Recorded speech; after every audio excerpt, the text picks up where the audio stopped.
dari Bapak Dirjen Pendidikan Islam mewakili Bapak Menteri Agama mengenai kebijakan yang tadi telah disampaikan oleh Mas Menteri Pendidikan dan Kebudayaan.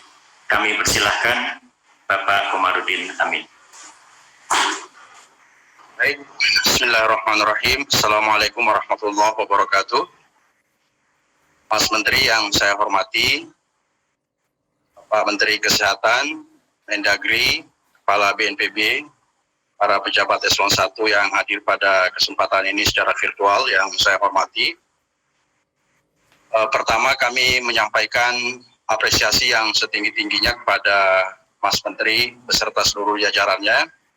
Dia telah membuat sebuah kebijakan yang sangat penting ini menjadi panduan bagi penyelenggaraan pendidikan di Indonesia. Dan Kementerian Agama tentu menjadi bagian yang tidak terpisahkan, karena Kementerian Agama juga mengelola pendidikan mulai dari PAUD sampai perguruan tinggi, pendidikan formal dan juga non-formal bahkan informal.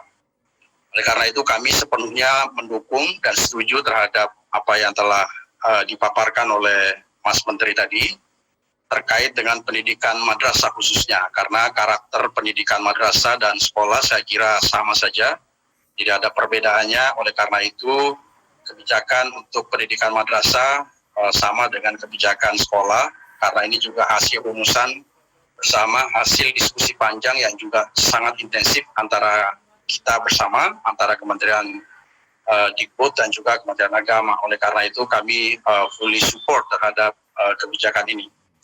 Namun demikian terkait dengan pendidikan di luar madrasah dan sekolah, kita masih memiliki pendidikan pesantren dan juga pendidikan keagamaan yang nanti secara khusus akan disampaikan oleh Menteri Agama, mudah-mudahan 1-2 hari ke depan, yang mungkin tidak persis sama, tetapi kira-kira intinya kurang lebih sama, ingin menjaga atau mengutamakan kesehatan dan keamanan para siswa.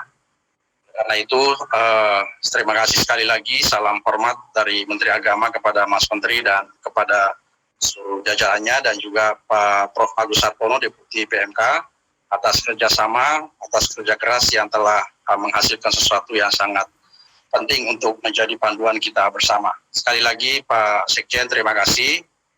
Insya Allah mudah-mudahan ini kebijakan yang tepat dan bermanfaat untuk pendidikan Indonesia di masa pandemi. Terima kasih. Assalamualaikum warahmatullahi wabarakatuh.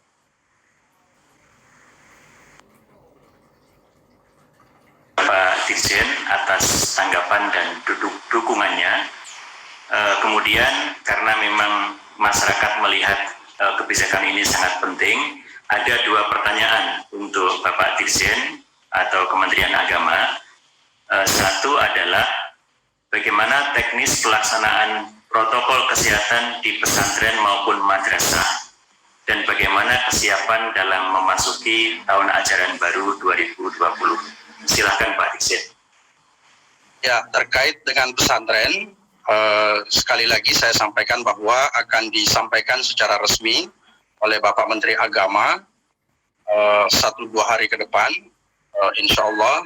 Dan sebelumnya saya kira saya perlu menyampaikan bahwa pesantren kita memang ada yang memulangkan santrinya dan ada yang tidak memulangkan santrinya, yang berada di pondok pesantren yang jumlahnya juga sangat signifikan, sehingga mereka tentu tetap melaksanakan pembelajaran sekarang ini, tetapi protokol kesehatan harus dilaksanakan. Oleh karena itu kami tetap melaksanakan pendidikan di pesantren bagi mereka yang sudah berada di pesantren dan tidak memulangkan santrinya.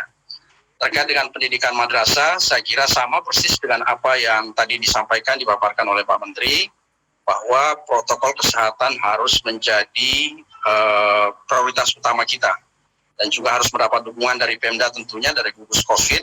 Ya tentu filosofinya saya kira adalah agar Pemda, gugus COVID juga menjadi bagian yang turut mengawasi, turut mengontrol, dan turut bersama-sama, termasuk Kementerian Kesehatan juga tentu kita harapkan dukungannya bukan hanya secara moral, tapi juga bisa membantu mengontrol, mengawasi pelaksanaan protokol kesehatan di lembaga pendidikan seperti madrasah.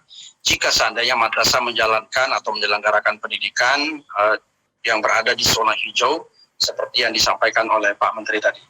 Demikian Pak Sekjen.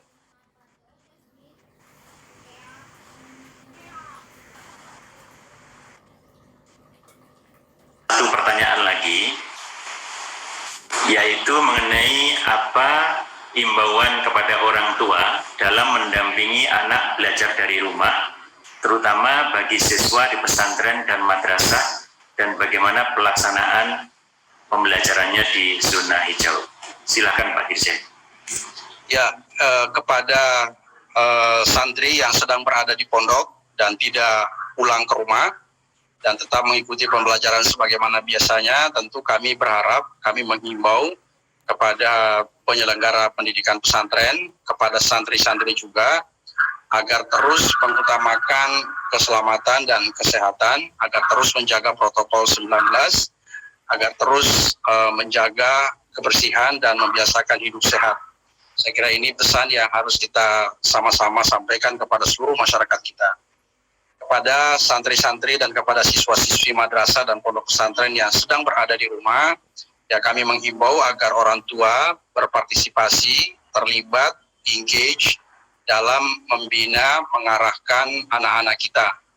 Meskipun misalnya tidak bisa semaksimal ketika sedang berada di sekolah atau di madrasah, tetapi pembinaan akhlak, pembinaan karakter, hubungan komunikasi dengan orang tua, saya kira hal yang harus harus utamakan, harus terus dilanjutkan, dikerjakan oleh orang tua agar keberadaan anak-anak kita di rumah tidak mengurangi akumulasi intelektualitasnya dan juga terutama pembinaan akhlaknya, pembinaan moralnya, sehingga keberadaannya insya Allah tetap bermanfaat dan juga tetap berkontribusi untuk membangun, membina atau mendidik anak-anak kita di rumah. Terima kasih Pak Sekjen. Terima kasih Bapak Dirjen.